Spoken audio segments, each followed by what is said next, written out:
Hello, everybody. My name's Milan Starcic. Welcome to Freedom Rising, a podcast dedicated to empowering individuals on the journey to personal growth, lasting serenity, and freedom from addiction. Tune in and join the movement.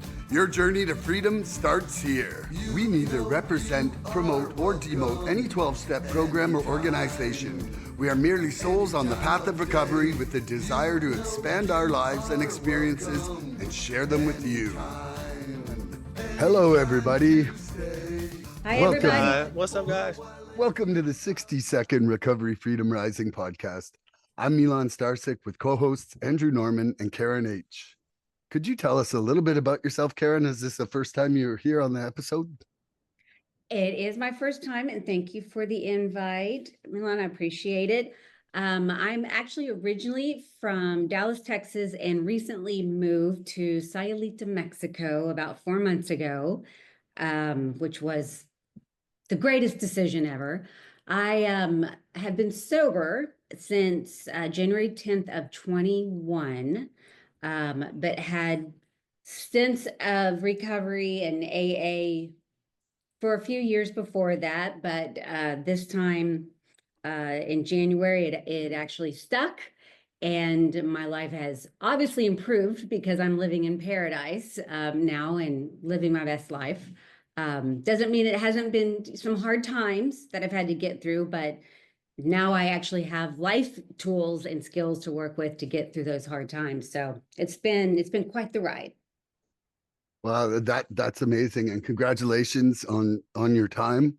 And thank you for coming here today. I really, I felt a bond with you and Mike as soon as we met, and I was like, oh, I would just love to continue this conversation on one of these episodes. And so, thanks for coming. And now, this question I ask of everybody when they're first time on the show is, what was the pivotal moment when the program sparked a recovery fire in your heart? Like, when did you get your recovery fever? My story is interesting because when it actually took, it wasn't a moment of it wasn't like the day after my worst drunk. So I had lots of really bad consequences from my drinking for years before that, because I started out with the not yet. I didn't have the DUI yet. I hadn't lost a job yet. The consequences hadn't gotten that great. I knew I probably was drinking too much, but I had the not yets. So then I did get a DUI. And so I had to go to AA. And I actually went to a couple of meetings before that, just testing out, do I have a drinking problem? I'm not really sure. So horrible things happened due to my drinking, but it was just a random event. It was bad, but not like that bad. And I don't know. I woke up the next day and I just said, I'm done.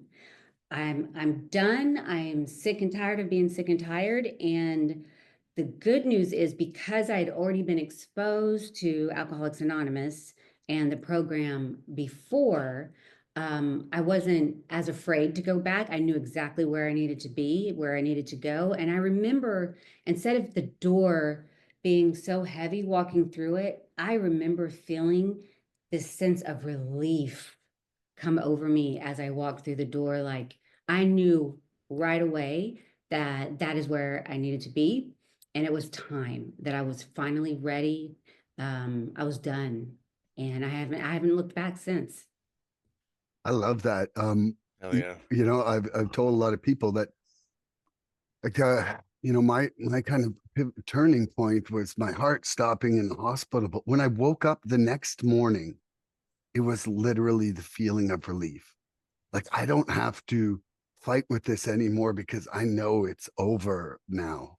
And that relief, like when you said that, I mean, I could feel that relief because I've been there, and it's a great feeling, to have that weight lifted, right? Mm-hmm. It is. And I think that helps a lot with the obsession that a lot of people deal with. I'm not saying I didn't have it, but it wasn't nearly as prevalent for me because of that sense of relief, because I had gotten finally to the point where I was so ready and so done the obsession wasn't nearly as bad as when I had tried to stop drinking before. I 100% agree. That was my experience as well. Like just it was like that whole squirrel cage part of me more was gone. And it was I just kind of I feel like my body and brain just started seeking the solution. Like how do I maintain this change? You know, like I And knew you know that what I that think was happening. too? I think it's also it's no longer a choice, right? So when you have the choice, am I going to drink today or not drink today? For me, it felt like there was no choice. The options were done, no more options. I cannot and am not going to drink. And once I felt like that choice was taken away, that's what made it easier. And that's what gave me the relief. There's no choice. This is the road you're on now. Yeah, you surrendered to the program, literally. Mhm. You know, but Literally. that's a beautiful description of it.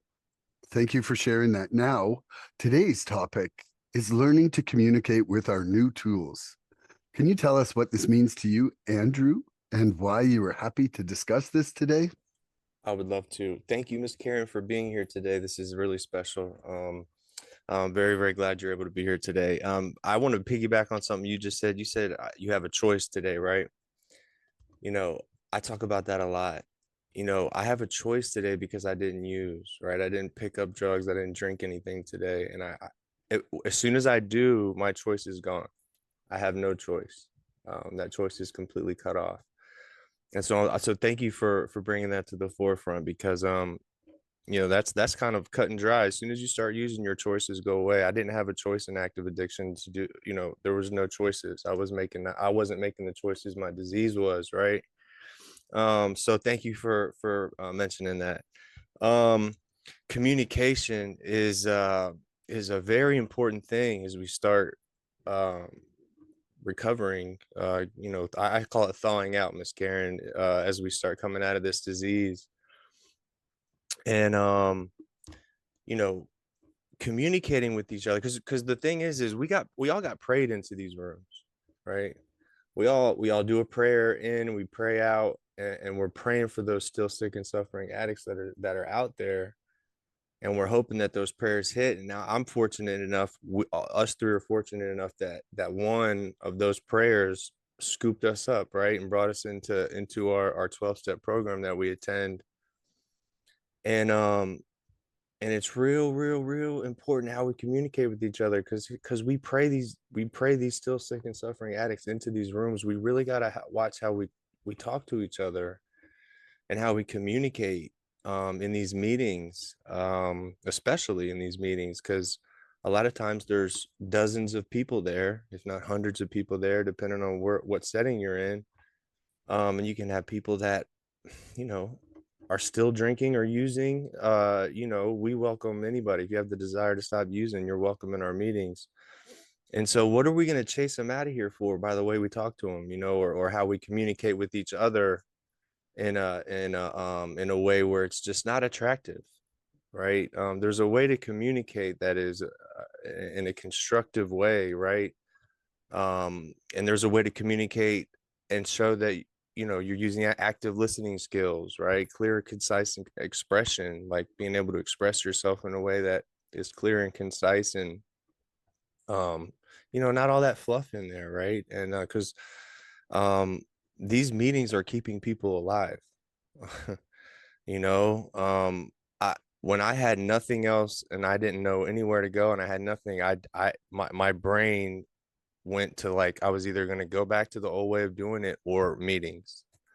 I didn't have, there was nothing else in between there. And so I chose meetings. I chose to say my higher power, who I choose to call God, just scoop me up and put me in meetings instead of putting me back out under a bridge. Right. So um it's really effective communication skills. When I came in here and I was communicated to like I was an important person and that I mattered, that hit with me and it stayed with me.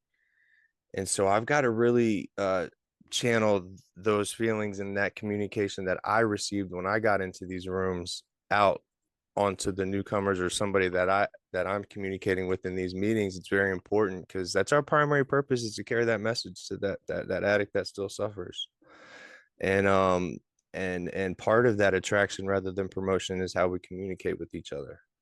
When I came into a meeting and I saw a group of grown individuals who are recovering and staying clean for years and years and years at a time, talking with each other and being respectful and mindful of each other, and actually active listening to each other, and then responding with a heartfelt answer, like an active addiction. I didn't know what that was.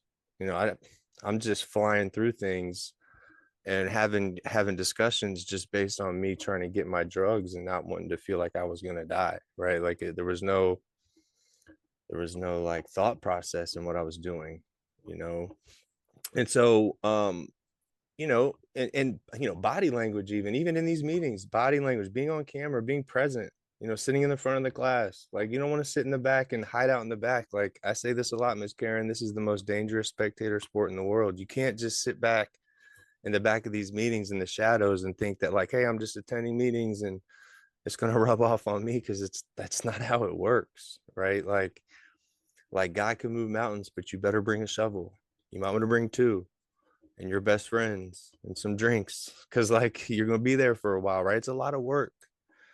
And so, part of communication is part of is listening, right? Listening to learn and learning to listen, and communicating again, because the communication skills were nothing. Where my communication skill game was on zero when I came in here. And so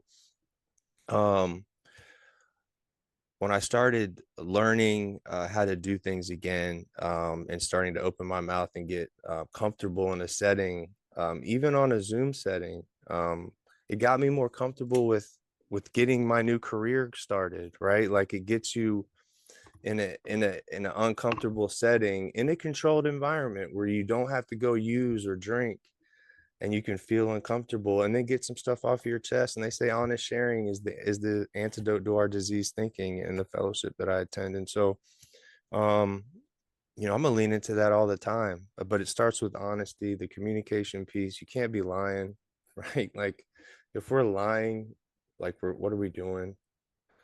Why even wake up if you're gonna sit around and lie about everything you're doing all day? So you got to be honest, and trying to foster an open setting for active, good, healthy communication is important too. So yeah, I'll pass that to you, Miss Karen. Okay, thank you, Andrew. And that's funny because everything that I was thinking, even phrases and words, you just said. So you just stole my thunder, but that's okay. It just means we're on the same page.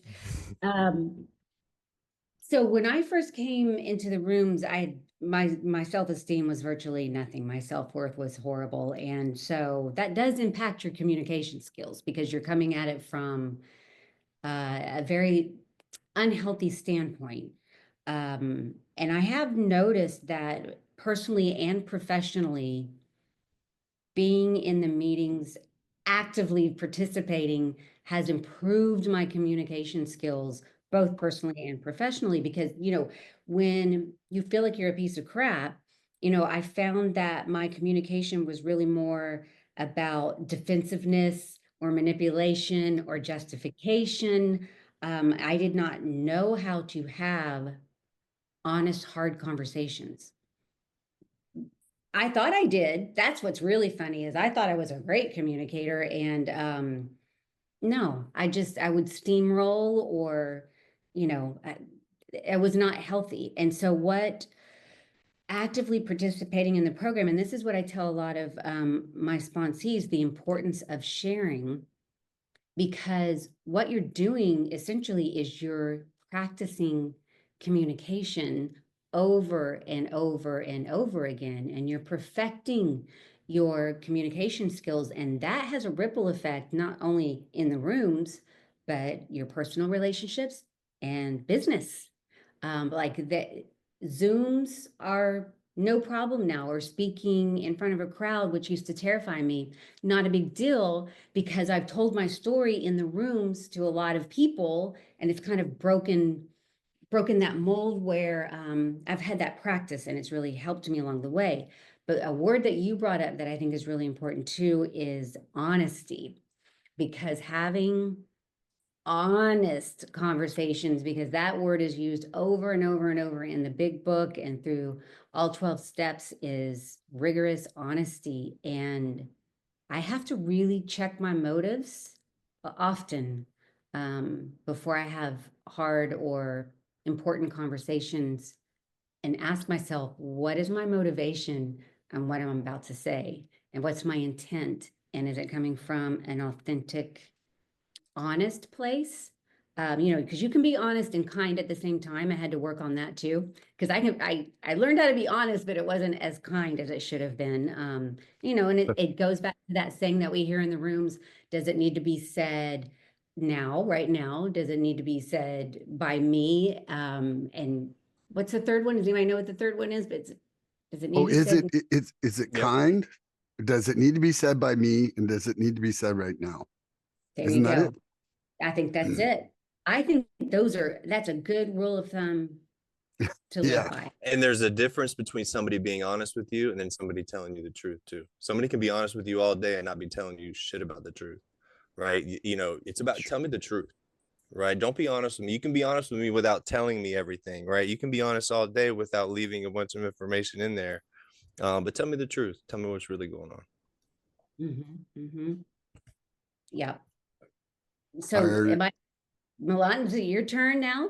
well, no, I just was going to ask you if you were done. The pause, I didn't know. Yeah. Yeah. Yeah. Go ahead. So Believe me, I could go on and on and on, but if you want to go on She's for a bit like more, us. that's She's like fine. me. We good. We good. you know, two things I'll say to wrap that Yeah. part is in communication, one of the more powerful tools for me has been the power of the pause.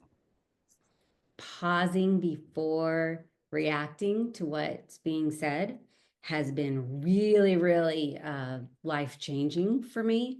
That was huge for me.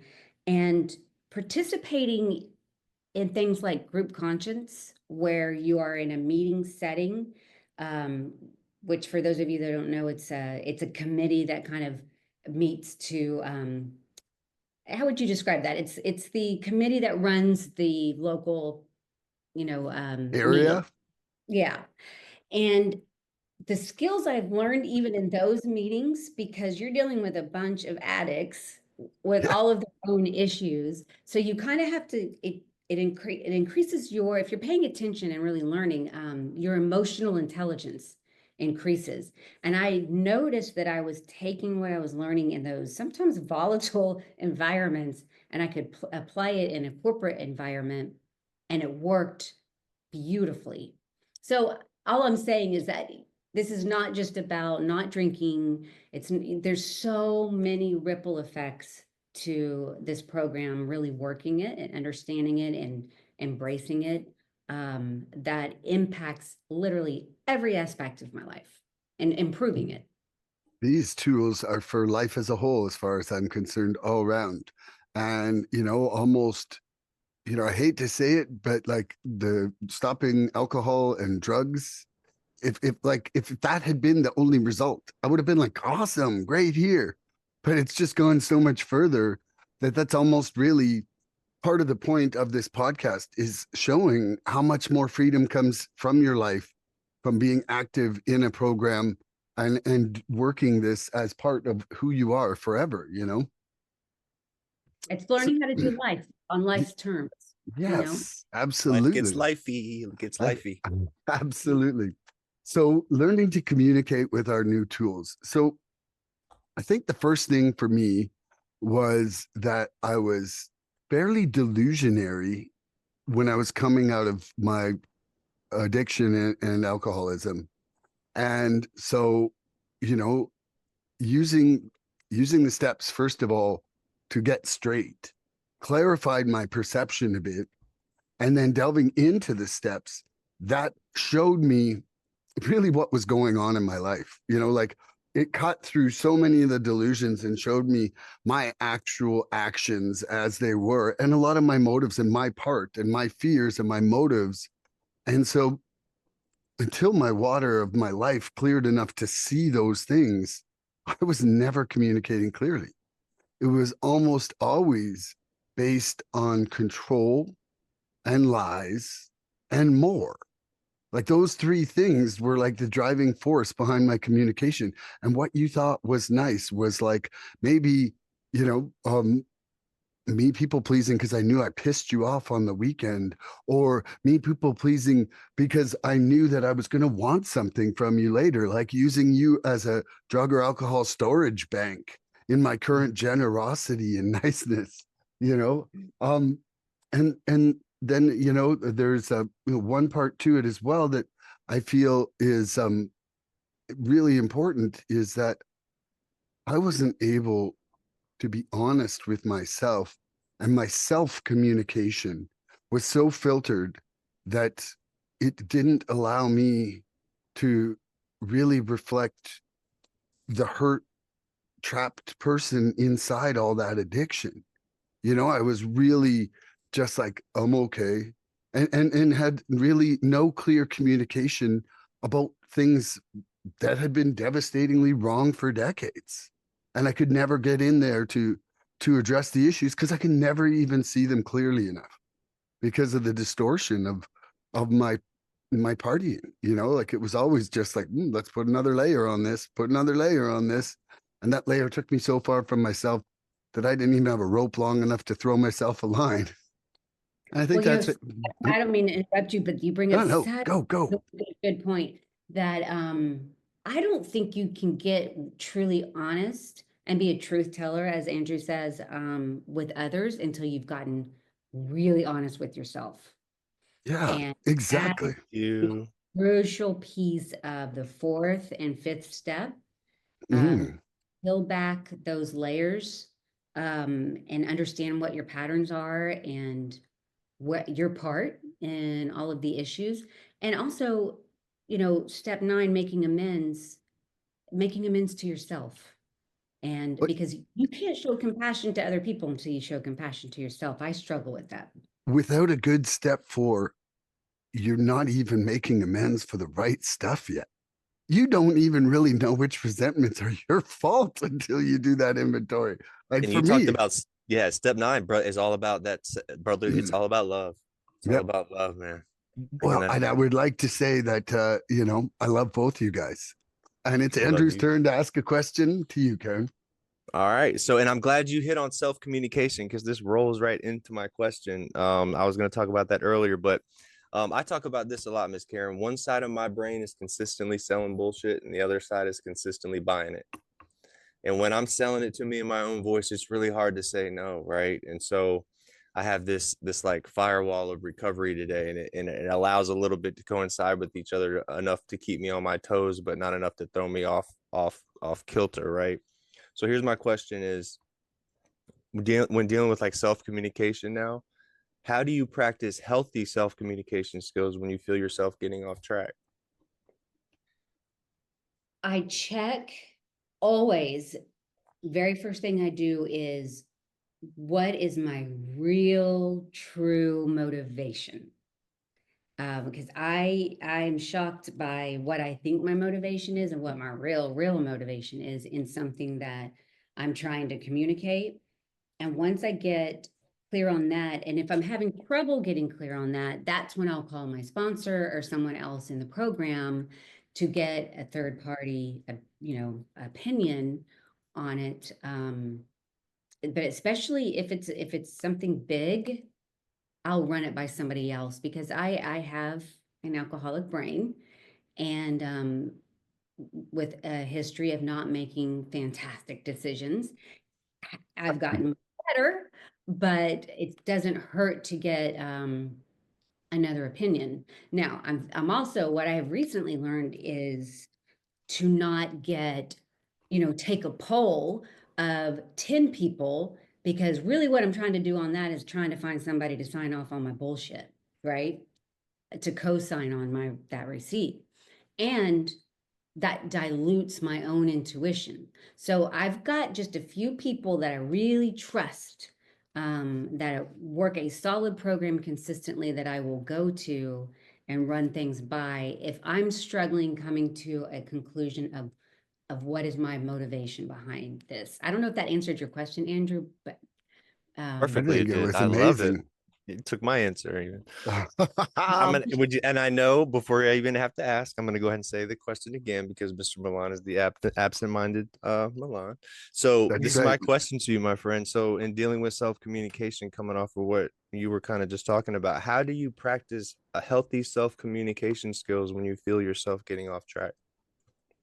Okay, so starting with number one, similar to what Karen was saying, um, about asking someone else, is that young Gabriel, my friend, he's literally my calibration brother. Like we're gonna get shirts or tattoos or something. And actually, I would say by this point too, Andrew, so are you. Like we talk about things and try to calibrate each other. Sometimes it's mid-episode, but Yes. Yes. but quite honestly, I have a way of spinning things to be like I'm in the right and I'm okay with what I'm doing. And a true calibration brother does say, don't do that when you should not do that. Like, and for me, I need that because there's some times where I'm like, I'm gonna go and I'm gonna say this and it's gonna be all great.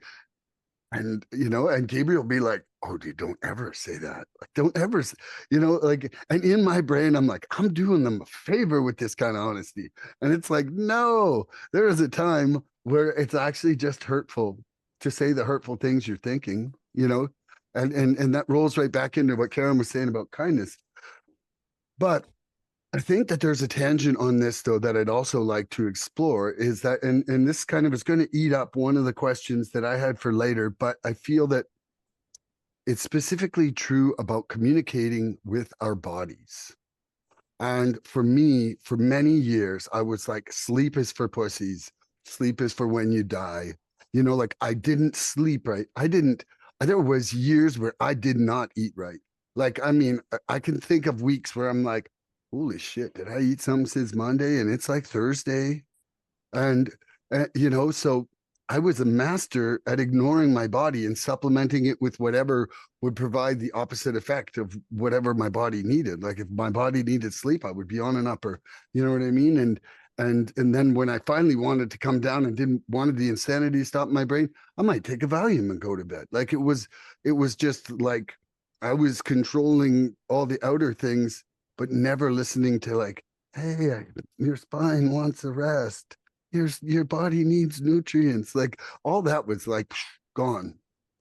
And so now I'm actually starting to use nighttime for what I believe it to have been invented for, sleep. and and I'm actually like kind of delving into what is making up a good sleep and what is not making up a good sleep, making sure that I'm taking the right kind of caffeine when I am for myself, not definitely not having any caffeine after like, for me 11 or 12 so that I have a good sleep. Like what I realized was like I could go to sleep but I would have a relentlessly poor sleep if I had caffeine later in the day. Like I might be tired, but for some reason it would disturb my cycle. And so, sleep was a big part of that for me. Also, having boundaries in relationships, like communicating with myself of like, whoa, what is that dis-ease in this situation? And a lot of it stemmed from people pleasing to my own detriment, like putting myself third about everything.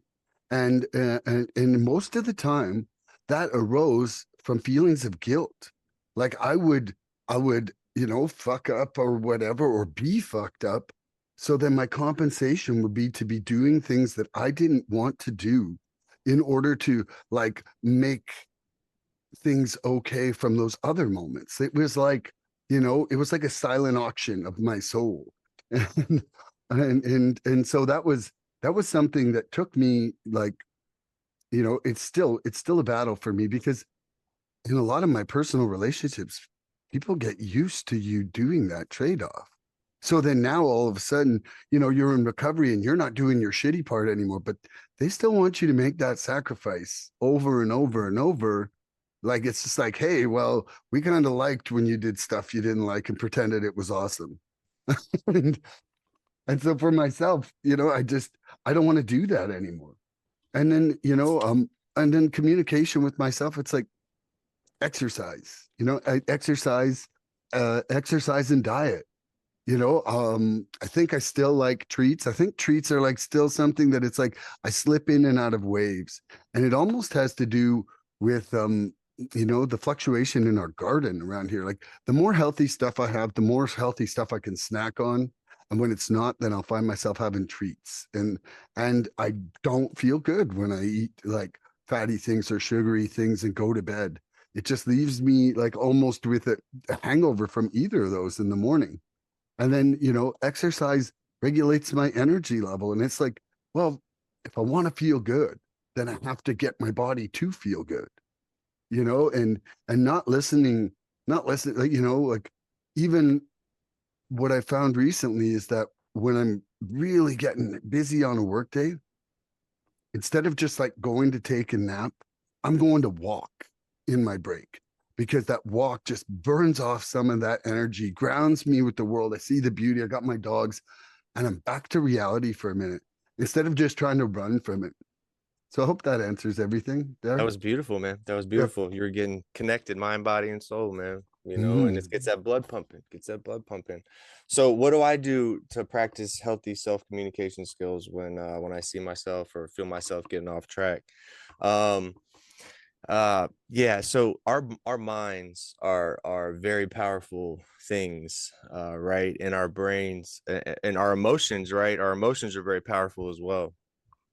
And so I'll have a tendency as an addict to really put myself down, like really, really down really quick, right? I'm really, really a very, very loving person, Miss Karen. I'm about the most loving individual in these meetings. Ask Milan. I'm like Ambassador of love. I spread the love like wildfire because I know I was given it, and now that I have it, if I'm gonna keep it, I got to give it away. But as strong as my love game is, my detachment game is just as strong. Right? When I start communicating with myself in a negative way, I will detach from everything quick. And so that's where I have to train my mind to be stronger than my emotions. Right? Because if my emotion, if I don't train my mind to run security on those emotions in a way, like I'm going to lose every time. Like my emotions will get the best of me, no doubt, every time. And so as I've come out of this thing and done a little work on myself, I've realized that I can separate the two. And I do use, I use my mind and my brain and my soul has been given kind of its own set of ears to hear the things my mind can't understand. Like my brain is running security on my emotions today. And then there's where I get that pause button because I didn't have that pause button before, right? I had the ability to go, okay, why are you feeling like this? What's going on? Look at my surroundings, pull back, breathe, right? Maybe pray and say, well, how's this going to affect how is what I'm getting ready to do and this the next decision I'm getting ready to make, how's it going to affect my family? How's it going to affect my job? You know, how's it going to affect the rest of my life if I get ready to do what I'm getting ready to do? And I remember an active addiction making decisions that could have ended and or changed mine or other people's lives like that. And I just made that decision on a whim, not with no thought process behind it at all. And I'm so lucky that I'm not dead today. I'm so lucky I didn't kill somebody out there in active addiction. I'm so I'm so lucky and I'm so grateful for that, right? And so my self-communication, like I get lost and like I am so familiar in chaos that I don't know what peace is anymore today. Right? Like I'm saying, as I come out as a newcomer, as somebody coming out of that disease, we don't know what peace is. We are so familiar in chaos that until I start doing things differently and learn until I heal and start changing my ways and avoiding those old places, playmates and playgrounds or whatever you want to say, I'm not going to be able to lean into that unfamiliar peace, that peaceful place where I'm talking to myself in a loving way. And I can't just come into these rooms, again, the most dangerous spectator sport in the world. I can't come into these rooms and just say these things and work, right? Like I can't come in here and go, I'm a loving person now. I accept myself for an addict, and I'm gonna love you, and I'm gonna give you that. No, it doesn't work like that. Like, there's a lot of spiritual principles and stuff that we learn in these meetings and in these rooms, and when we do work with our sponsors and things like that. But and I'll say this every day: love and hope are the only two spiritual principles that we can actually give to each other, Miss Karen. I cannot give you honesty. I can't give you open-mindedness, right? But I can give you brotherly love, right? And I can give you hope. And that's what we do in these meetings.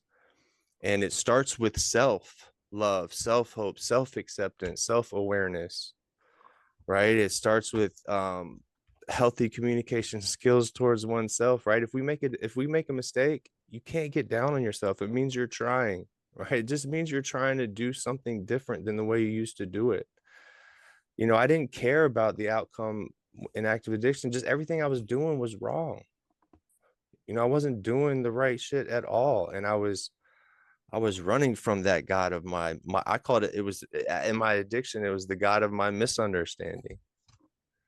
Right? I understand who my God is today. I completely understand that, shit, group of drug addicts, get off drugs, gift of desperation, the great outdoors.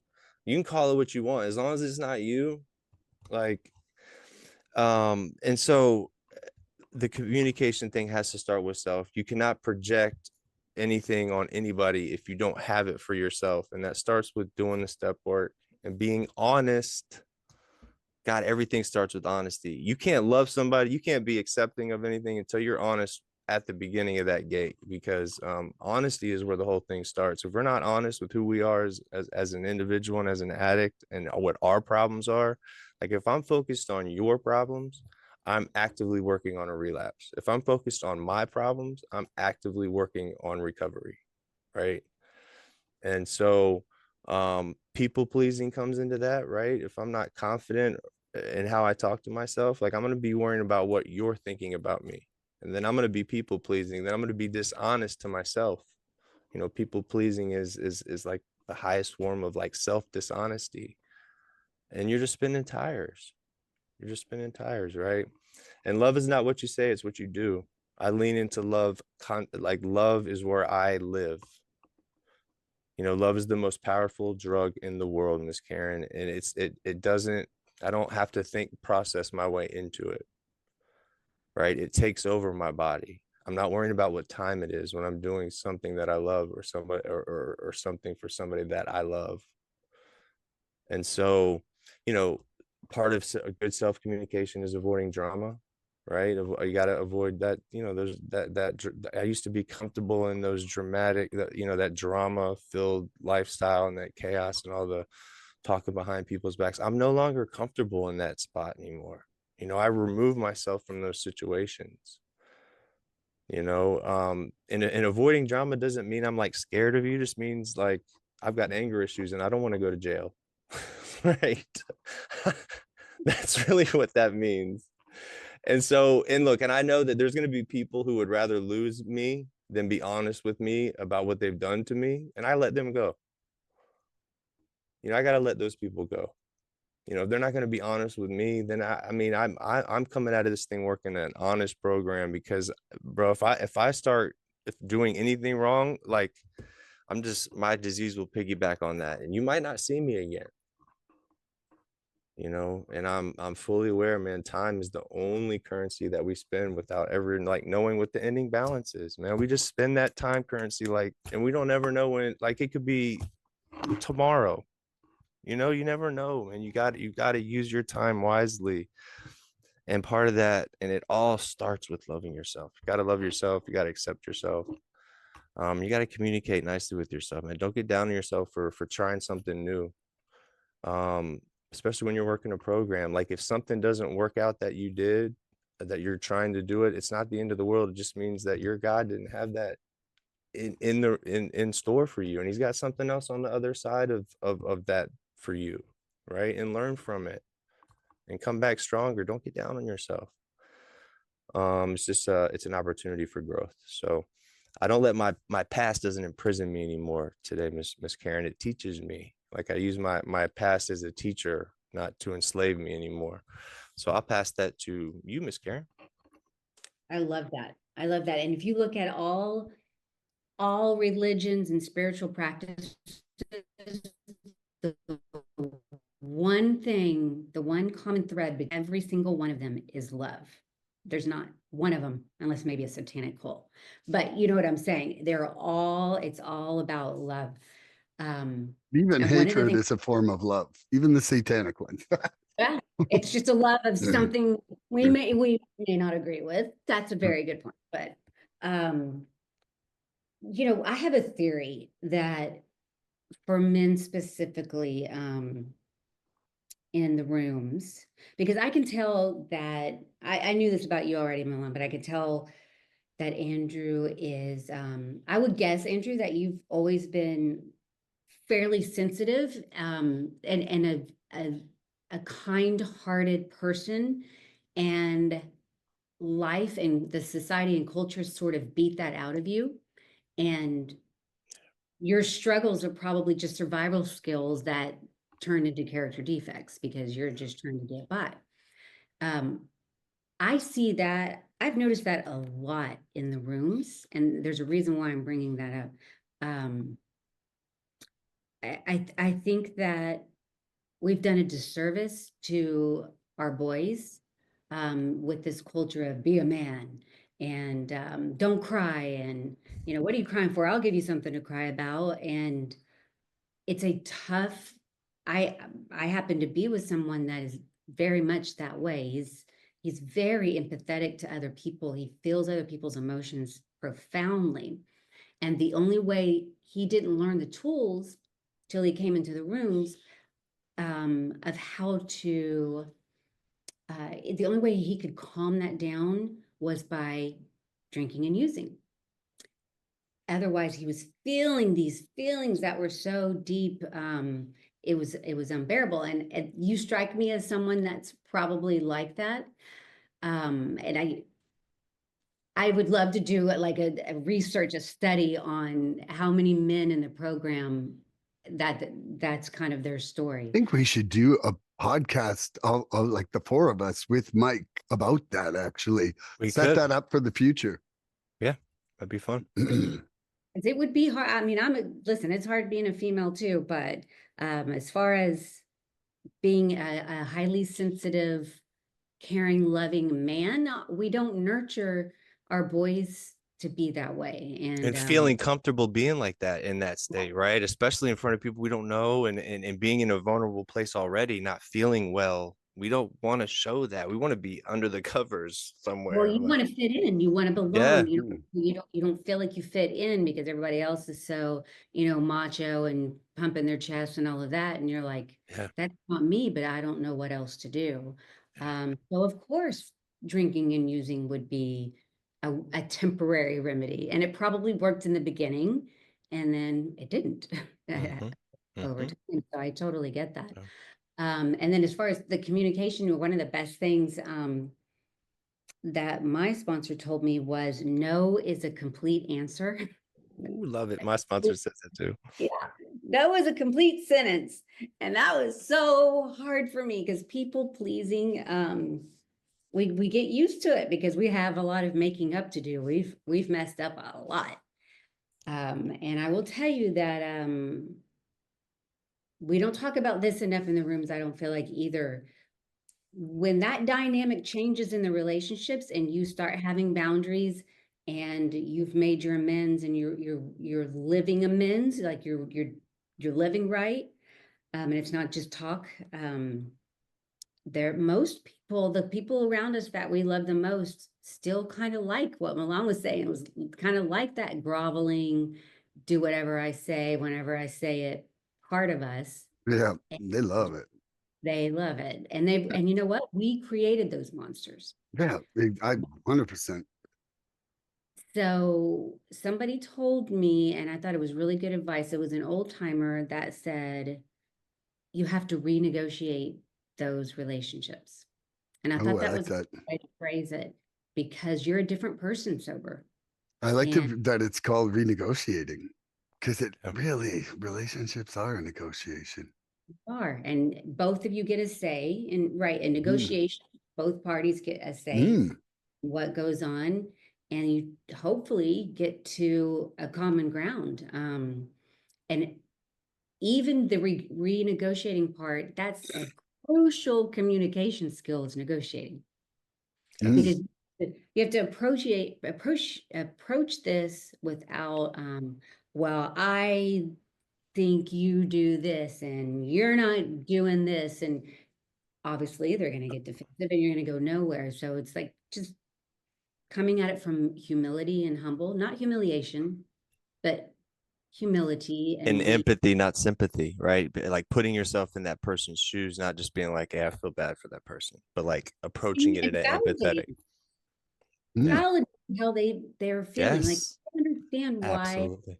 you think this or feel this, or why you think I should continue to be doing this. Hmm. I can see your point of view on that. However, I feel like, and Giving then feedback. the negotiating starts. All of that is learned. I feel like I've learned that through these rooms, and the old timers that have been through it already. And sometimes it works, sometimes it doesn't, but at least you tried, and that's all we can do. Mm. Yeah, that's right. And like, I wanted to say one thing from what Andrew was saying, because somebody who was really good at school, myself, right? Um, I didn't have parents that said, failure is like a step in learning. It was just like, I would be like, oh, I got 98 on that exam. And I would get the response, how come you didn't get perfect? Yeah. And so when someone's coming into the program, instantly, man, for me, it was like I would beat myself up about progress. Like, my communication to myself was, you're not getting better fast enough, a million times. Yeah. And uh that plays into like my will versus my higher power's will, but it also plays into like being in a lack of self-acceptance. And that self-acceptance is a barrier between my acceptance of you, and so I just wanted to say that you know communication, like, that's one of my favorite things about when I'm the days that I'm actively doing step 10, is that there's a part of that that's giving me credit for where I'm at. Because Yeah. first of all, I've been straight more days than a long freaking time in my life, and Yeah. that Yeah. in itself is like, hey, like, maybe I don't want a parade, but I would like a small banner waving above my house. But So here, I'll say this, and this is one of our new favorite terms, and I know you'll love this, Milan. Serenity comes, guys, when we trade expectations for what? Acceptance. boom. Serenity comes when we trade expectations for acceptance. You got to accept Mhm. yourself. You got to love Yep. yourself and keep moving forward, right? If you want to fly, you got to let go of what's weighing you down. If you want to fly, you got to let Mhm. that shit go. Yep. Got to. Love So, it. Karen, do you have a question for me? Oh gosh, I have a million questions for you, Okay, but great. Like, okay, Let's well, start with number one. yeah, or number 7 if you like the number 7. Yeah, I like that number too. what has been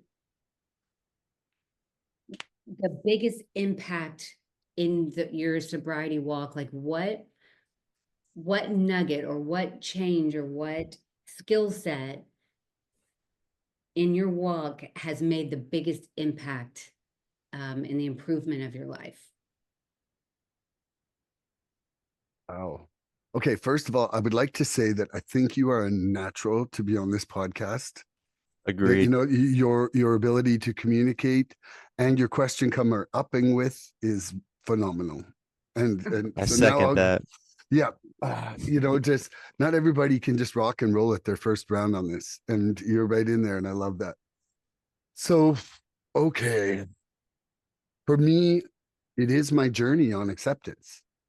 That is the single biggest change in how I'm perceiving the world, and how I'm trying to grow, how I'm trying to allow others their own perfection of where they're at, and situations of where they're at. And, ultimately I see it as the end to all my struggles, and that is 100%, 100%, brought to my awareness through my step work. Anybody out there who's just new and coming in and just boom, like dropped into this podcast, I want you to know that the steps are the program and the work that you need to do in order to really have any change inside how you feel, like I white knuckled it for 20 months, and when I say that, it was just a resentment filled time towards whoever I was quitting for at the time. But my journey inside the program and doing the steps has allowed me to look inside myself and see, hey, what is wrong with how I feel every day that I got to run from it with substance? And it boils down for me in my mission of self-discovery, like my sponsor says to me, it's like, find out your three biggest resentments, or your three biggest character defects. He's like, those are the ones that are causing 95% of your pain. And for me, it's, from doing a second round of the steps, it is my lack of acceptance. It is my lack of acceptance that is the fuel for almost all of my dis-ease in the world. And so, I mean, I've got acceptance here tattooed on my arm as my gentle reminder that's not so gentle. Should be love. Well, no, that's going to be on this arm, and then I'll give people some love and acceptance.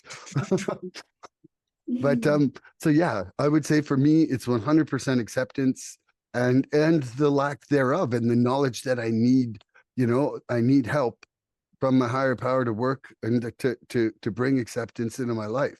Like when I'm praying now, it is for acceptance and and the knowledge of his will and how to carry that out, and it's not always a him. I just said his, but it's really like it's golden. It's kind of this golden visualization. And I don't know if it's a guy or girl. It sure brings me some female feelings sometimes. So, who knows? Who Anyway, knows? there's my answer. That I love actually, that. my favorite page in the big book is, I think it's 417, acceptance is Mm, the key to, yes.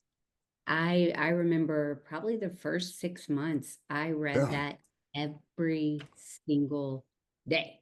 Acceptance is the key to all of Yeah. our, It yeah. is. And, like if we have acceptance, we're not suffering, you know, like, yeah. And Mr. trust Andrew. that everything is happening exactly the way it's supposed to. Mhm. It may not always be comfortable, but there is a bigger plan and having faith in that. That You we, Miss, know, I'm listening to this book right now, and it said one thing. It said, you know, uh, for acceptance, right? Instead of trying to find out what's wrong with the moment and control it, really look at the beauty and all the symmetry and all the factors that made everything in the universe happen for that moment, right at that time. Like, take yourself out of being the purpose of things and just to be the observer of things. And I thought that that was really beautiful. I love Like it. I love that. I'm a real nature lover, as you saw sitting by the ocean with me. Like I didn't just get lost in it. So I've been trying to do that. And Miss Karen, you'll notice that on this podcast we get lost in each other's answers. So I'm going to need you to ask me that question again, please, and thank you. ask you the question that I Question? asked him. Yes, Yeah. ma'am. You'll Mhm. find that we're going to do this the whole podcast You can even because ask yourself the question again, yeah, Tim. it's a thing. It's a thing. It's a thing. What's been what's in the program, what has made the biggest impact in your life, the biggest change, the biggest progress out of everything that you've learned in this walk of sobriety? I I'm glad you asked me that. God, the self-acceptance and self-love thing. We have a thing called the triangle of self-obsession in our program. I don't know if you've heard of it, Miss Karen. Mm. It's where we take resentment, right? Resentment. So you have like the past, which would be resentment, and now the present of that is acceptance. We replace resentment with acceptance. We replace anger, which is the past, with love, the present, and then we replace fear with faith. So that's your triangle of self-obsession. Is we used to be stuck in resentment, anger, and fear. We have now replaced it with acceptance, love, and faith. And that's a much better plate to be munching on, than the latter. So that's what we call the triangle of self-obsession. And being able to switch those gears into that acceptance, love, and faith lane is exactly where, man, it has been the most life-changing part of what I've been given in this program.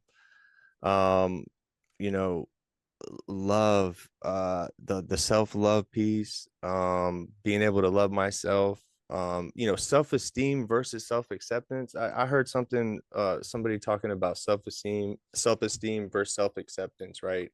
And I'll break it down for you a little bit. Like, self-acceptance is relating to oneself, right? Like if you're trying to build self-esteem, there's self-evaluation in that, right? If you're accepting yourself, there's no evaluation. You're relating to yourself, right? On the second point, when you're dealing with self-acceptance, there's no comparisons needed. When you're dealing with self-esteem, there's comparisons that are being done there, right? To add on to that, the self-esteem part of it is contingent on circumstances, right? The self-esteem building is contingent on circumstances, while the self-acceptance part, there's no circumstances. There's not one circumstance that it is contingent upon. On top Right. of that, Self-esteem is kind of built more on it's action oriented, where yes, it is what it is. yes, ma'am, yes, ma'am. And then self-esteem is fragile, right? Self-esteem is fragile while self-acceptance is secure. You with Mm. me on that? And then one more thing to end on that part of it.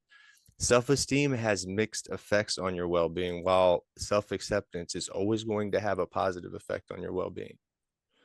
Are you with me on that? So like there's a real big switch on the self-esteem versus self-acceptance part. So relating instead of self-evaluating to oneself.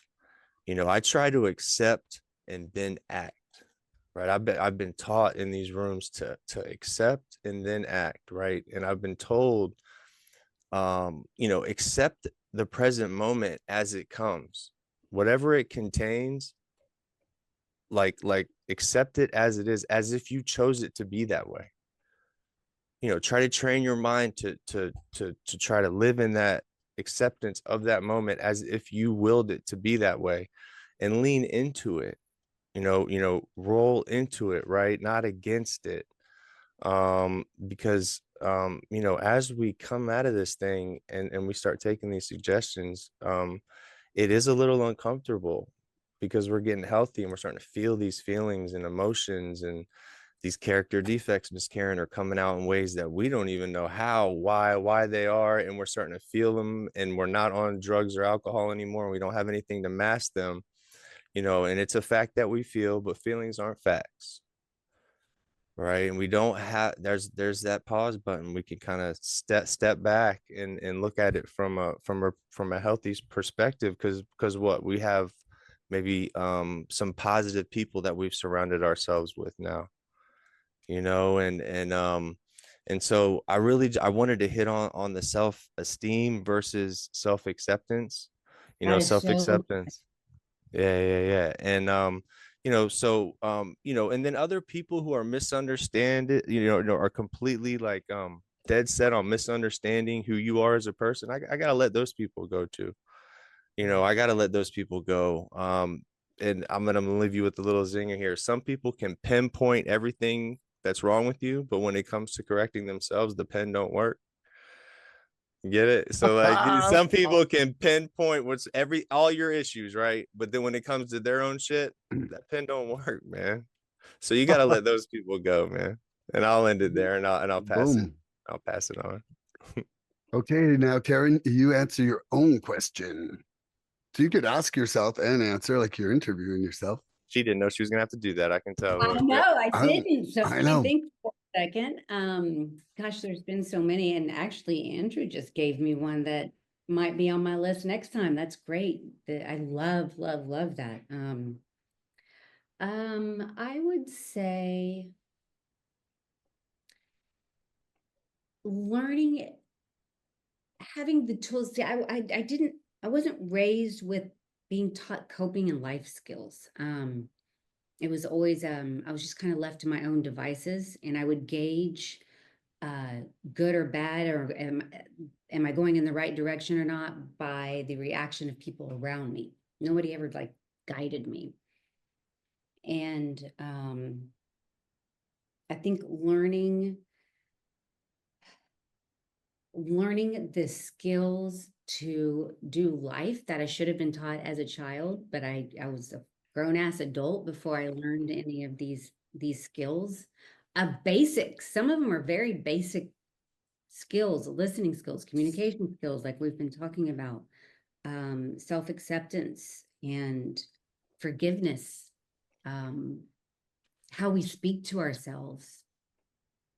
That, like, I keep going back to my motivations behind things, the people pleasing. I think that's something that every single person in these rooms struggle with, is people pleasing, which really is selfishness disguised as Mhm. a nice act. I didn't know that. So I guess the biggest impact was the awareness of myself, because I would read the big book and I'd be like, big talk about we were we were selfish, and I was like, I am not a selfish person. I am very kind and caring. What are you talking Me? about? Not me. I Me. would give the You know shirt who I am. off. Come on. It took a while for me to understand how it related to me.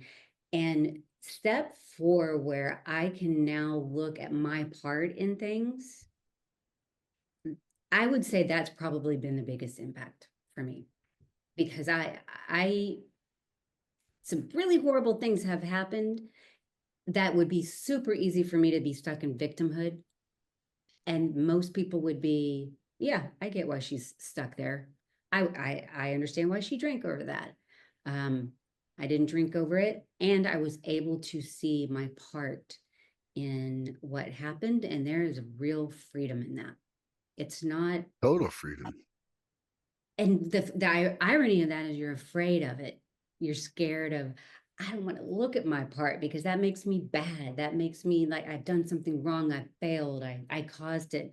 But that's really not how it ends up. It ends up freeing you from this prison you've created for yourself. Um, so yeah, now that I've talked through it with you guys, I would say that has been the biggest impact for me. And super spicy side question, because we've been asking people as they come on when they talk about their fourth step. Do you keep yours under lock and key like most of us do? I burn mine. I was gonna say, or burn it, something, because it's like it's there, and that is a, like when it's on paper, right? And you know, uh through the pen we see the light, Miss Karen. Through the pen we see the light. So when you put it on paper, it's face up to that God of your understanding, which makes it real, right? But that, like having a notebook with that information on it is scary, right? That thing is burning up over there in the corner. I don't care where it is. You know where it is, what the temperature is in that room. You know who's been in that room. You know where, you just know everything about it. It's like your journal when you were growing up and you were trying to see who you wanted to date, and when you're in like middle school. It's like worse than that, right?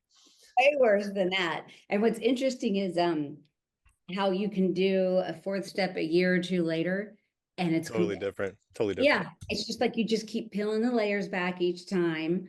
Um, But this and it's time you're not expecting that line of sorries. Yeah. yeah, Like Milan, the first time you do it, you're expecting that 150 We have a sorries, and single then you file line realize to the left. there's Just no don't block line, the door. If no nobody, line. yeah, yeah. no, I know what to expect next time. But that first time. Okay, so I'm going to ask Andrew a question, then I'll ask the same one to you, Karen, and then I'll repeat it even for myself because I'm forgetful. We learn in the process that communication is at the heart of forgiveness. We can hang on for years to a resentment that could have been resolved with a simple conversation. How has the amends process and step 10 helped you have these much needed conversations, Andrew? I love that you hit on resentments. We even touched on this a little bit pre-meeting. Resentments, man, resentments, carrying all that heavy weight in that backpack is tough, man. It's tough. But it's almost even tougher unloading it. You know, once you get it in that backpack, it's almost tougher to get out of the backpack than when you got it in there. And in active addiction here, I'm gonna say a little, this is like a little synopsis of how we are in active addiction. Imagine being bitten by like a poisonous snake. And instead of like focusing on like the healing from that poison, what I would do is I would chase that snake around, right? And try to figure out why it bit me and like try to understand and tell it, I didn't deserve to be bit, right? All the meanwhile while I'm dying, right? Like I'm just dying off to the side, not focusing on what I need to do to heal from that poison. Like that's what I do in active addiction, right?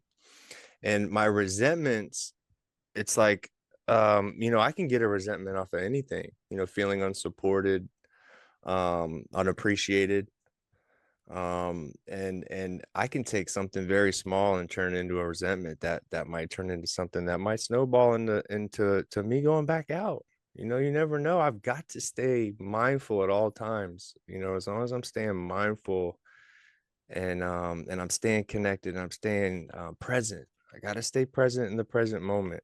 If I'm constantly future tripping or worrying about tomorrow, I got one foot in tomorrow, one foot in yesterday. I'm pissing all over today, Miss Karen. I got to stay present. And if I'm not present, what do they say, Mr. Milan? We're not connected to our higher power. No conscious contact. But these resentments that come up, like thinking that others don't trust you, we don't have the benefit of the doubt as an addict or as an alcoholic or as an addict. We've lost the benefit of the doubt because it's not that we messed up, it's that we messed up again and again and again and again and again, right? Like you did it again, right? And so we lose the benefit of the doubt. And I remember coming into these rooms early going, "You all right, Milan?" Good. And so I remember coming into these rooms um thinking that alone was such a insurmountable mountain to climb. Um because I had just drummed up this courage to come out and say, "Hey, I'm an addict," right? When you say that, when you actually come out and say I'm an addict or an alcoholic, you can't unsay that. Like it's out there. And I just remember, coming in early and not really understanding any of that and not wanting to be a part of it and not really, everything was uncomfortable to me at first. But I had nowhere to go. I had nowhere to go. This was the last house on the block, right? And I say it a lot. Like I came in and I sat down on that old dusty couch, man, and I started hearing something, started kind of filtering in. Um, but you can't just hear these war stories and shit and not deal with resentments or deal with the front side of the resentments to try to keep you from resentments. I have a step 10 in my life today. I can step 10 that bitch in my bed every night and realize what I did wrong, make amends for it promptly, right? I don't have to keep all these things building up and layering up in my garage, right? It's like that guy that has that really messy garage in your neighborhood that you can't see anything or find anything. You can't fit his car in there. Well, if that gentleman were to take all his stuff out and box everything up in bins and label it all and organize it and put it in there nice and neat, he can fit twice as much shit in there, and he can actually fit his car in there now. And he can actually go in there and find the things that he needs. That's what like my brain, like it's like on drugs and off drugs, right? It's like I used to live in that garage area where when I needed something stored, I would just open up the garage door and throw the shit out in the garage and not care, right? So now I have a garage where I know, all the bins are labeled, right? I have my car parked in my garage and I can actually walk around my car and find what I need out of any bin that I want. And so um it's about just stopping using that drug or drink at the beginning, because like I couldn't even read and retain information when I was just coming out of addiction, right? Let alone like try to do the right thing for the right reason, have goodwill in my life. I always thought I had goodwill, but I had no I had goodwill. What was goodwill, right? Doing the right thing for the right reasons, making amends to my living, amends to myself. Like that's foreign talk to me in active addiction, right? Because the only thing I was dead set on was I didn't want to feel like I was going to feel like I was going to die, right? Like I didn't want to feel like that. And so I don't even know how I got off on that tangent, Milan. I forget I what your think question you was. See answered the how question, to be this is how honest. crazy it gets on here, Miss Karen. I forgot totally completely what the question was. The point And is not to answer the question. The point is to provoke thought and to express the thought that is created. That's so truly what it is Oh, for but how, and then but real quick, but how to deal with those resentments, right? You got to talk to someone. You got to talk to people about it, right? Let go of the anger. You got to learn how to forgive.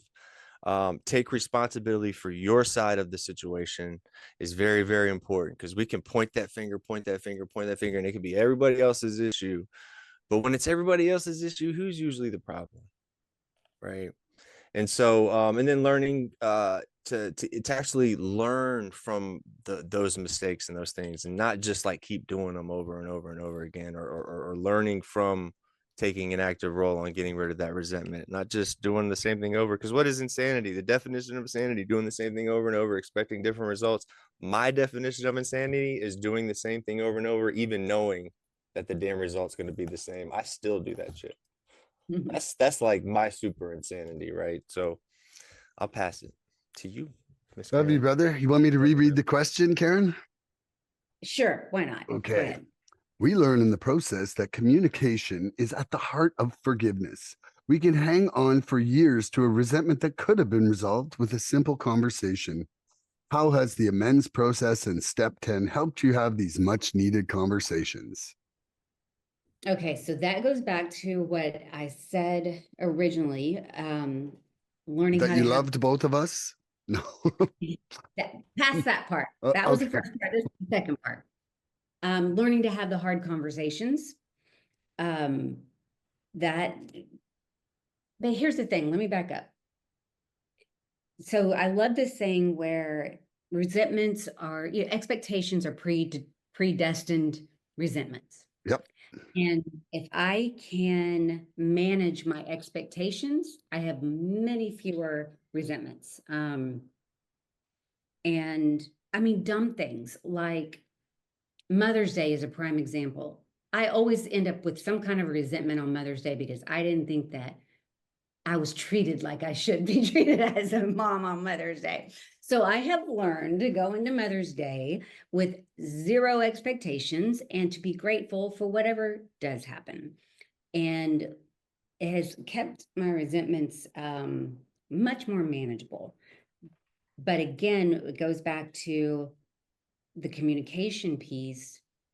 If I do have a resentment and it's something that needs to be discussed with someone, after I've ran it by somebody and, you know, ran it through the whole filter of, is this real? Is this factual, or is this filtering through my brain and it's not what I'm thinking it is, and just making sure that I'm in reality on the situation, and then how to effectively communicate. It hurt my feelings when, or it made me feel this way. If that person is worth the time and effort to even discuss the resentment. If they're not, then move on down the road. Don't waste your time. Don't waste your time, because they may not, most likely won't receive it. And that's fine. But I have found the key to resentments is to not even let it get to resentment by managing expectations. Love that. And look, it's not a resentment unless you make it a resentment, unless you allow it to be one. It's true. Nobody can make you feel anything. That's right. That's right. I love that. I love both How your free do you want to answers. be? How free do you want to be? That's what we say all I'd the say time. I'll take a level 11 freedom. Boom, boom. Um, Okay. So for me, how has the amends process in step 10 helped me have these much needed conversations? So I think let's just roll into like the first part is the amends process. The amends process has opened up some conversations with people that I wasn't really even barely talking to anymore. So, I mean, you know, the step 10 conversations wouldn't be occurring because I just wouldn't even have interaction with these people if I hadn't already kind of opened the door with the amends.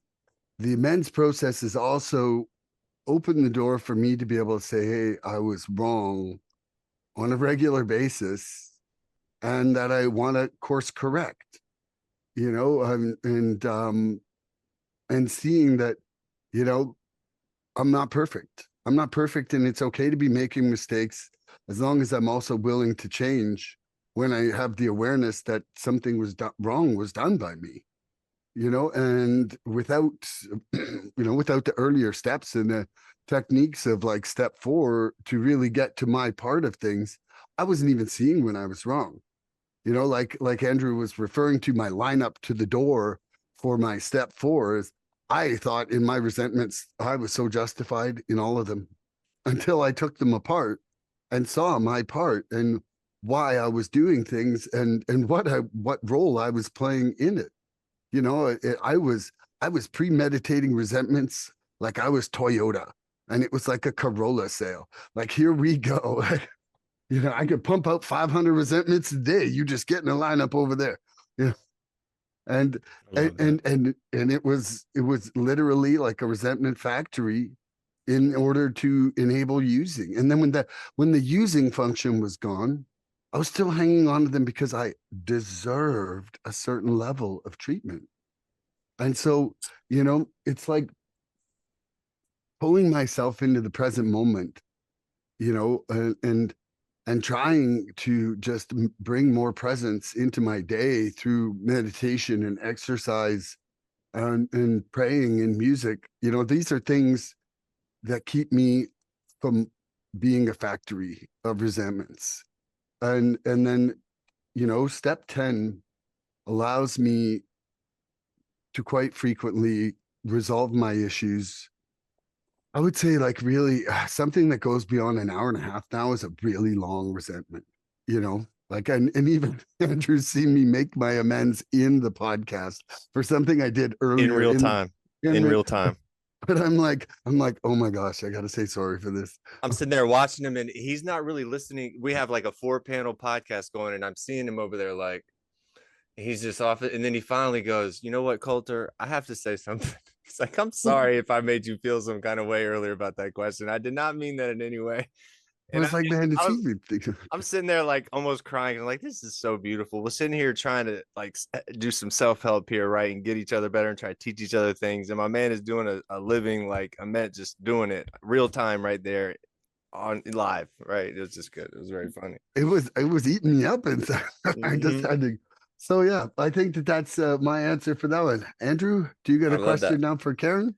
Yes, yes. So it's a pretty good open question. So how would you describe your communication style? And then and what kind of feedback have you received about your communication skills, you know, in and out of these rooms?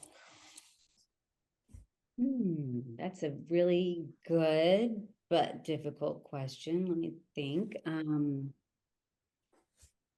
I would say, well, first of all, on the immense thing, I did want to say there were certain people in my life that I knew I had to do living amends first. Like I couldn't go to them. They had to see me do the next right thing, keep my side of the street clean, and actually do what I said I was going to do before I could even approach them with Mhm. amends.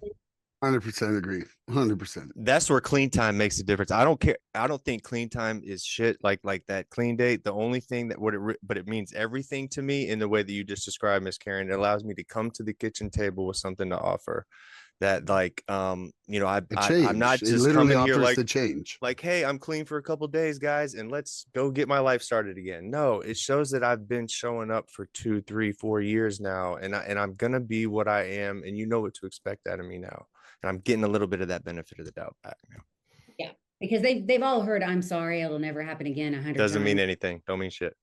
Yeah, Lip service. yeah. So, so Charlie Brown. my I'm sorry, say it one more time, Andrew. Yes, ma'am. So how would you describe your communication style? And then what kind of feedback have you received on your communication skills? I would say that one of my superpowers is I'm a good listener, actually. And people underestimate the power of good listening in regard to communication. It's You're not a hard. good communicator, listener. Um, so when you really give someone your full attention and they know that you are, and that's a form of step 12 to me, where I'm being generous with my time and attention. Service. One of my pet peeves is people on their phones in the middle of meetings when someone is sharing their heart. Um, Drives me insane because I think it's so rude. Love you for that. It happens all the time. And I'll be the one, someone sharing and I'll be like, because I'm trying to encourage them, like you're Mhm. doing good, you're doing great. But I think you have to be a very good tuned in listener to be an effective communicator, because then I can mirror back to them. I can respond in a way that reiterates or mirrors back to them that I was paying attention and they're important and they're seen and they're heard, because that's all that anybody wants. They want to be seen, they want to be heard. So if I can be a reflection of that to them, then I have communicated properly. Yeah, I love that. I absolutely love that. And people love talking Me about too. themselves, don't they, Karen? They Woo! do. So They can They talk do. people about themselves all day. they can talk about themselves all day. So, all right. So, Mr. Milan, are you ready for me to ask you? I needed asked. So, how would you describe your communication style? And what kind of feedback have you received about your communication skills? Okay, so the feedback about my communication skills, like who are we talking to here? Like, if I talk to some of the people on this podcast, they say I'm a great communicator. Talk to my wife, she might say I'm not a great communicator. And then and likewise, I think that I must have some sort of communication chameleon skills, because it's definitely different with different people, and I think part of it is dependent upon how that relationship was started. I'm finding that my communication skills are pretty clear and um I think well thought out with people when I'm talking to people in the program and we're talking about a subject about the program. But when it's like family members and old entrenched patterns of communication that aren't like that are free tools, it's harder for me to change. And and part of that resistance is that deserve thing or something like that, like I am delivering what I'm receiving instead of being the bigger person at certain moments. And that's really just giving myself the shit end of the stick in life. Like instead of evolving and taking it further and things going beyond, which is really where I want things to go.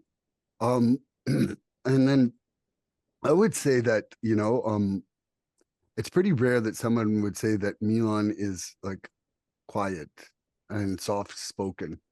Like I'm pretty loud, I'm pretty boisterous, and as a communicator, I sometimes have no filter, and that is great with some people and highly offensive with others. And but the thing is that I realized when I put too much of a filter on, then nobody sees the real me at all. And then I'm just in the people pleaser thing. So, I'm kind of one of these crazy take me or leave me type people now. But, I think that really that I offer a lot of love and acceptance in my relationships with people. And I think most of the people in my life feel fairly appreciated. I don't hold back. I've had some really core people pass away, in my adult life. And I'm not waiting till your eulogy to say how fucking awesome you are. I tell people all the time how great I think they are, how much I love them, and how grateful I am that they're in my life. And I think, I've done that with both of you guys. Like I would say that when have I not said, hey man, I really love you? Like I do. And that's not a people pleasing thing. That's a like, hey, if this is the last thing I get to say to you, boy, I hope you know that. Like Milan and I, when we say each other, we love each other. Like we'll go back and forth and try to like turn our phones on silent mode. Like after the one gets like, "I love you more." It's like, no, no, all right, I'm done. I'm gonna turn my phone off so you can't get the last word in. Like we're weird like Infinity that. times two. I love Yeah. you All infinity right. times two. Phones off. Phones off. Oh, yeah. That's funny. You want me to answer mine now? Yeah, you got to So, answer your so question. Miss Karen, I want to piggyback on something you said. Being that the act of listening, being a good listener, that is a skill. It is a skill to be a good listener. And here's where I put it at. Like, sometimes I really need to learn to be quiet, like even when I have a whole lot to say, and that's a skill. Right, it's really hard to shut your mouth when you want to say something, especially as we're getting clean, because we're used to not really having that filter. I'll keep it on me. I'm used to not having that filter anyways, right? I'm just coming out of the mouth with it. But I need to just learn to shut the hell up when I've got a lot to say, and I grow a lot more in those situations than I do, because like you said, I'm able to actively listen, right? And if somebody's coming on here sharing honestly, I'm gonna be able to receive that if I'm there for the right reasons, and it allows my heart to connect with theirs. And then there's my medicine. That's my drug. That's my drug. I don't need drugs anymore. I need that. That's where I go to meetings for. I don't need drugs anymore. I need meetings. I need fellowship. I need community. I need connection. The opposite of my disease is connection. And so again, I'll stay with the love. I am staying in a loving compassion, unconditional love. I know a lot of people's higher power is unconditional love, right? Because it's tangible to them, right? And so as long as I know, if I'm approaching every situation, whether it's communicating in a meeting or one-on-one with somebody, inside outside of this fellowship, if I'm doing it from a place of unconditional love and I'm clean, I I am not worried about that outcome, because whatever that outcome is, I know it's coming from a place that I'm doing my heart and myself justice, and I'm being honest with myself. And that's where I need other people to be honest too, so I can actively listen and take in their what they're going through, and then so I can formulate something in my mind that might help them get through what they're going through. And it might just be that one time that keeps them from using drugs, that they don't go out of this world. We never know how far our reach goes, Miss Karen. A simple act of kindness can change the world. Kindness is not a strategy, right? Kindness is a way of life. Like it's not something that you're not going to use kindness to get over on somebody. Right? Be kind to somebody. You got like I try to stay loving. I will flood. I didn't have that love and that hope, and y'all gave it to me. So now I carry a super soaker full of that shit that I spray it on everybody I come in contact with. And it's not about like men loving women. This is brotherly love, man. This is like, hey, good to see you. Drive safe, and I'll see you tomorrow, man. I love you. Right? Like I You genuinely. may be the only kind word that person's going to hear all week. You might be the only time that addict has ever heard "I love you." That must be the first time they've ever heard "I love you" and "I appreciate you." And that I want you to come back and feel appreciated. And that I'm so glad you hit on that, because a lot of the addicts, when we come in here, we don't know what love is. We don't know what this is. These feelings that we're feeling, maybe we didn't have a father, and I say this a lot there. I think there's a point in everybody's life that there's a junction in the road, right? Where like you can get nudged in the wrong direction or you can get nudged in the right direction. And the fact that we're sitting here in these rooms right now means that we probably had somebody that might have nudged us in the wrong direction at some point in our lives, right? But look, I'm so grateful today that that happened for me, because I know what my problem is today, Miss Karen. I'm not, there's people that go out of this world every day not knowing, ever knowing what's wrong with them. Or having a solution at all. Or having a solution. And I know what my problem is today. I have a practical means to gain my what I need spiritually, mentally, physically, spiritually, the whole thing. I have a practical means. I no longer am using drugs as an artificial means to gain that spiritual thing I'm looking for. We were all born spiritual beings. It says in our literature somewhere, we're all born spiritual beings. And so that's what we're all looking for here. And so, I'm in a Just for Today program. As long as I stay tapped into my spiritually, as long as I stay connected and stay present, I can have a daily stay of execution, right? I can have a daily reprieve from this thing. If you woke up before me today, you have more clean time than me. This is not about worrying about 10, 15, 20 years down the road. My predecessors in these rooms that prayed me into these rooms that are sitting here with 30, 40, 50 years clean, they don't have to tell me anything else than other than I know that they're 50 years clean and they're sitting in these rooms. I know if I want to stay clean the rest of my life, I'm in the right place. I'm in the right place. And they're not on here just to run their mouths and be superstars. They're there because they still need to hear the damn message, man. Because I wake up and I get that uneasy feeling in the morning, Miss Karen, and I forget that I'm in active recovery. I'm almost think I'm still in active addiction. And then instead of reaching for like the drugs, I reach for my phone or my tablet, right? Or some kind of fellowship.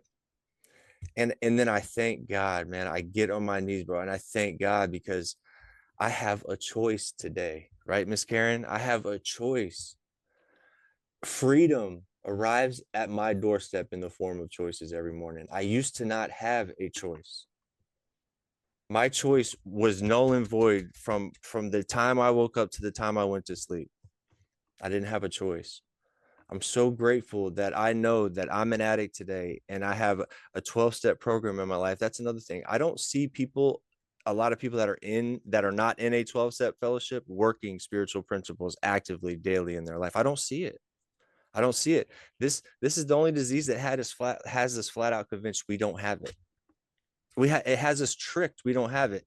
On top of that, when you treat it properly, which is what we're doing right now, Miss Karen, it leaves us in a better position than if we even had the disease to begin with. I will say that every day until I die. I am so grateful to know that I'm an addict today and know what my problem is and know how I'm going to work on myself. And now I have people outside of this program asking how to work a 12-step program in their life. You talk about outside of the fellowship NA, right? And I was embarrassed to come out and say I'm an addict, and now look at all the stuff I have in my life. Like you're telling me if I'm willing to move towards my dreams, I'm gonna blow right through them. Like I'm affiliated with like a clothing brand. I'm an optician. I have a whole brand new like career. Like I've gotten everything I could have imagined and more. I've lived 20 years doing drugs to become the man that I am now that I've gotten off drugs in 3. Like it's very simple, but it's uncomfortable. But it's uncomfortable getting started in active addiction and drinking, isn't it too, Miss Karen? It's like we get sick when we start using and drinking. It's like we're throwing up, but we got to go back. Just because what if, right? We need to do that same thing in recovery. That unfamiliar peace place that we don't know, we need to lean into that. Lean into those things that we're not used to feeling, because I have got to lean into the things I can't explain today. I have to lean into the unexplainable things because I know I'm working a program and everything is working out the way it should. And I'm not trying to pinpoint these plans, right? I'm letting them happen. And I'm staying, fluent. I'm staying teachable, humility, asking for help. I don't know everything. It's not a sign of weakness that I don't know everything. Men don't want to ask for directions. Get the hell out of here, man. That's going to get you out of the hellhole you're driving in and not die. Like, ask for directions. It's not a sign of weakness. It is how people get somewhere in this world. If somebody has something that you want, ask them how they did it. You might be surprised because people love talking about themselves. They'll tell you everything about how they did it. everything about it. All right, I'm done. Preach. I started Yep. to go on it on a tantrum, and I'll keep going, and I won't stop. I'm just like, it just drives me crazy. Get in here, stop using. Look, and read some books. I hate reading, but I fucking love this literature. Read the books. Anyway, You got a question for me, Karen? Well, Andrew's got me all floored now. I don't even know what direction to take it. I told you this happens a Oh. couple times during this podcast. It Yep, happens. that's all right. So good though. Yeah, I'm drawing a blank. I'm sorry. Oh, it's okay. I just didn't know. I thought maybe you had a list of questions there. And I was so engaged in what he was saying that because okay. you know why? Because I was actively listening. Actively listening. Well, there you go. I know Our that's why, hearts like, were I connecting. always need the question repeated Yeah. because I'm lost in the answer. By the time it Mhm. comes to my turn, I'm like, well, Even when I know the question, I don't know the question. I have it written in front of me. Yeah. It's crazy. Okay, I'm going to just go ahead with another question. The spiritual principles have become our code of conduct inside our programs.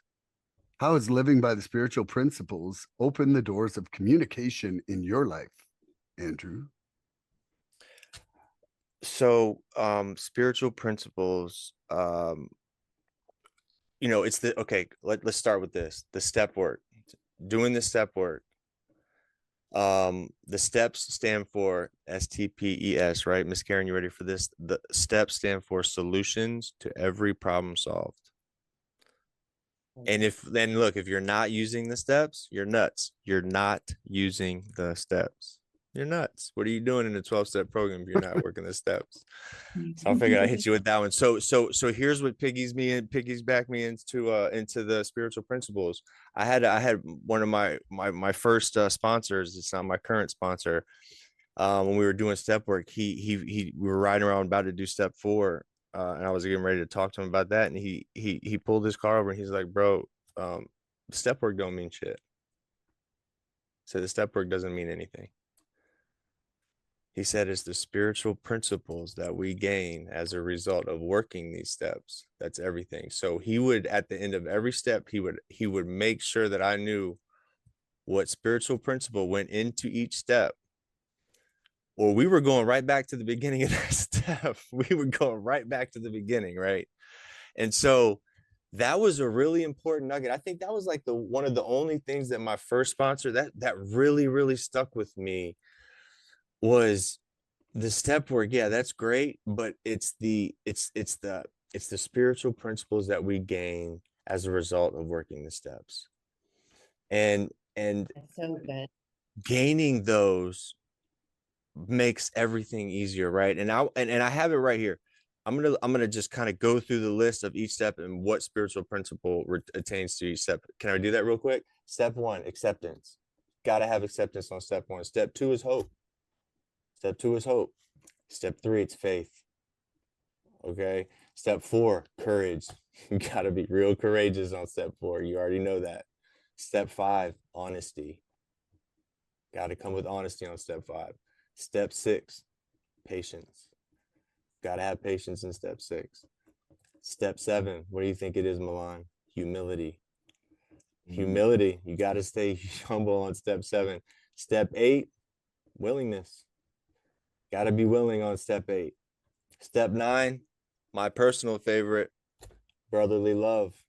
You got to approach step 9 with some brotherly love, man, or it ain't working. And then step 12, integrity.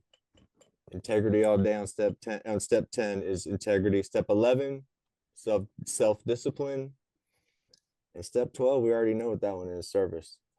So and I'm not trying to give anybody their cheating guide to their step work with their sponsors if they're asking them the answers to those questions, but those are your spiritual principles that are aligned with each one of those steps as I see it.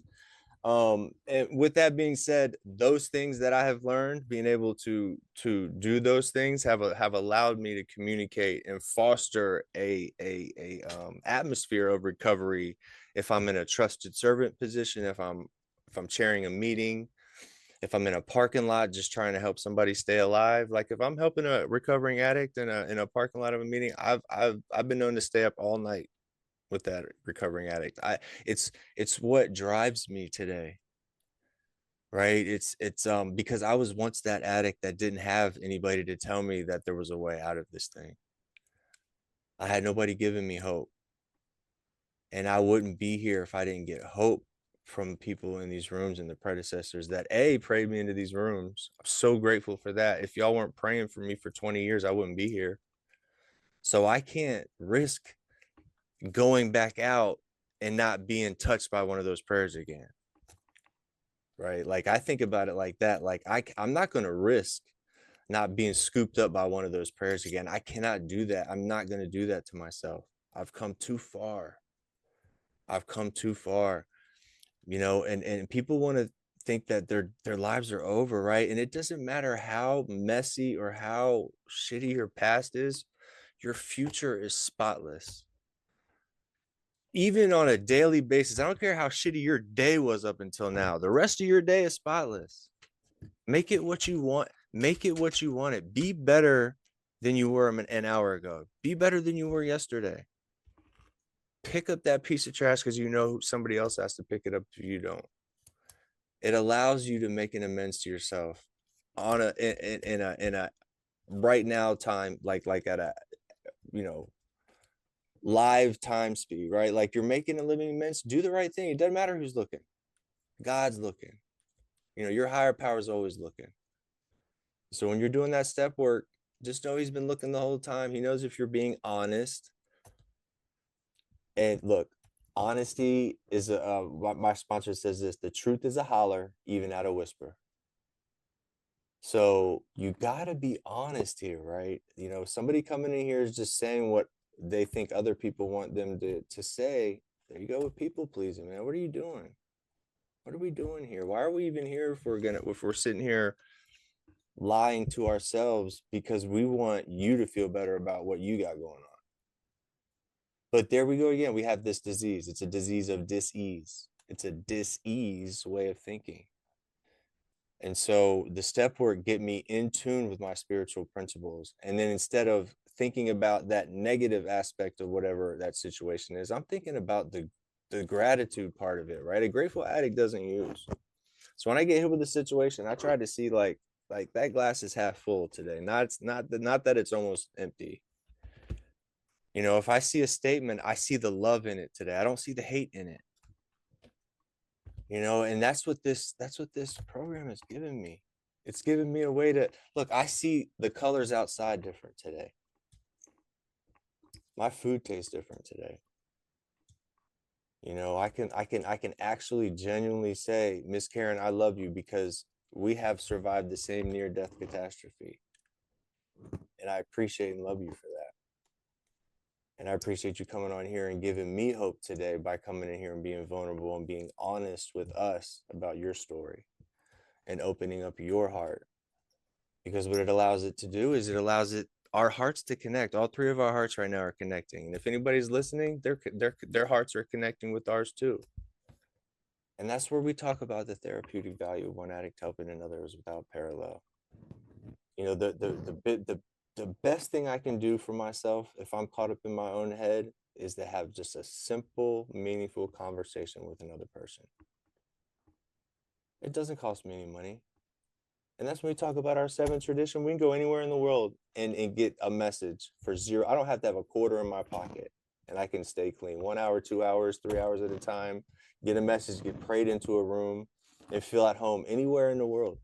Home is not a place, it's a feeling, Miss Karen.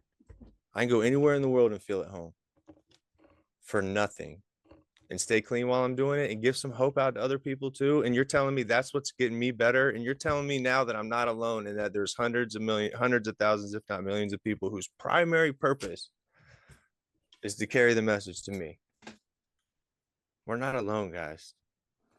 You gotta let those resentments go. Those people who are committed to misunderstanding who you are as a person, you gotta let those people go.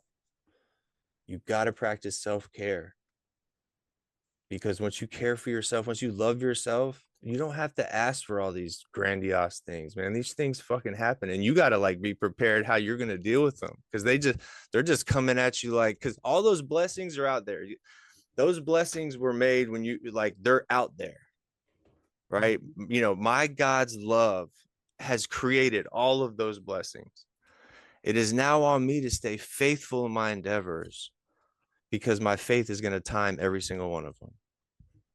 If I stay faithful, my faith has timing on each one of those blessings. I got to stay faithful and honest, or I'm not going to even be in a position to even know what a blessing is. And when I get it, it's not going to hit with me because I'm not even going to remember where it came from, how I got it.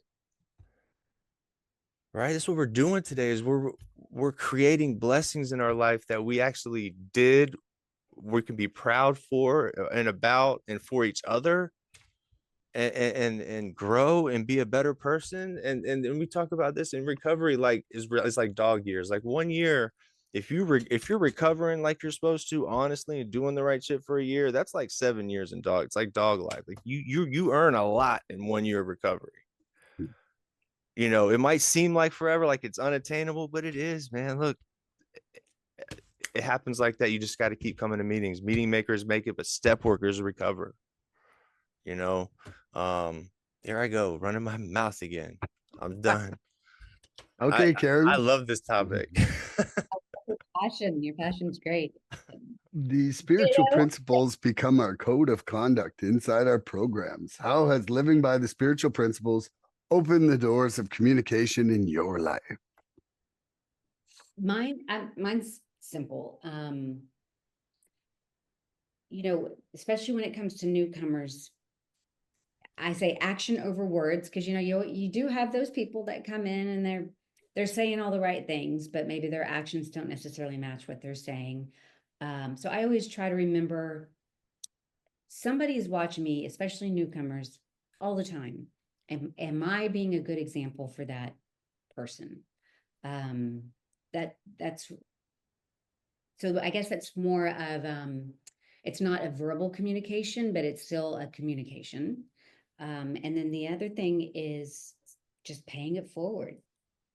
I mean, those are the two main, because communication is not always about verbal, right? So these are action oriented activities that I think speak loudly. And it's not about being perfect, right? It's about how Yeah. you deal with your imperfections. It's how you inspire others with how you deal with your imperfections is what I'm hearing. Perfect, then the newcomer would be like, well, I can't do that. You know, they would have no hope. But if they see you screw up and handle it with grace and courage, that's what gives them hope. That. And So that's for question. me. Beautiful. It's beautiful. Okay. You know, I just want to add to that, you know, that's really where I appreciate the mess and the message in the share. You know, like just a mess doesn't really show me how the program is applying in their life. But when you do, you know, when you've got a mess and you're saying, well, this is how I'm trying to deal with it, and you're, you know, interweaving it with the action you're taking inside the program with the tools, going towards, you know, whatever your attempt is at a solution, you know, that to me is how I'm learning how to use the program. You know, like I don't have to invent the wheel to like driving a car. I'm pretty sure I just like wheels being round, you know, like, and it's the same with the program. Like I spent my whole life not having tools and banging my head up against life, thinking I had it, you know, and now finally I'm shown this program and I'm like, oh gosh, it makes life so much easier. And that ties right into my answer for this question is that these spiritual principles make life easier for me because it's just like when at the fork in the road, pull honesty out, pull courage out, pull open-mindedness out, pull willingness out. You know, like one of the things that I'm trying to not have in my life this year is procrastination. And so in order to not do that, it's like when I'm like something comes up and I'm like, oh man, I could just wait till tomorrow. And I'm like, no, I'm not doing that now. You know, like that's not what I'm doing because then what happens is it just goes in the slop pile in my brain and my communication to myself becomes really shitty. Should have fucking done that. Wish I did that fucking. And it's like, you know, getting that negative self rumination, you know. So having the integrity between what I'm wanting to do and what I'm doing at the same time is making my communication to myself better. And then it's in turn allowing me to communicate to you better, because I'm not coming from a place of shame and self-hate and guilt and all that. And, like, I mean, even just honesty itself, like having that changes all my communications. I might not be saying what people want to hear anymore, but I'm saying it like, Well, and you're it's being okay. true, and that's what's Yeah, most. exactly. So we're now at about an hour and 51 minutes. And unless, did you remember a question, Karen? Or are you Yeah, I just stole Andrew's okay? and just went over to you. Yeah. I'll say So this. Look, look, our words decide our focus. What we're yeah, talking about is what we're focused on today. Right, absolutely. right, Miss Karen. And so we just gotta watch how we talk to each other. So, And there's no reason to let that pride and ego get in the way, because what does pride stand for? What ego stands for edging God out. Edges God out every time, and pride stands for one of the primary reasons I die early. Don't let the pride and ego get in the way, guys. It's not worth it. It's not worth I it, love all man. your acronyms. Well, I'm the he's an acronym king. acronym. Yeah, And Andrew. well, yeah. You and Yes, Jim, acronym Andrew. I love that. That was an great. acronym Andrew. That's right. Yes. Alliteration Andrew too. Yes. Let's go.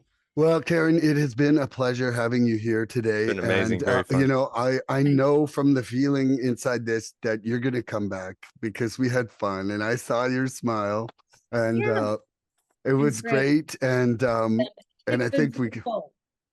I think it is great. This is kind of like, our own little recovery idea exploration zone. Yeah. And, it's a pretty safe place to be and pretty fun place to learn, I find. It's a little And recovery coffee shop, if you that's right. will. And so everybody out there, tune in next episode for more recovery Bye, fun. guys. Bye-bye, Love you everybody. guys. Please help We us love you. help others. If you'd like what you've seen here today, please subscribe and share this podcast and help us get to 100 followers.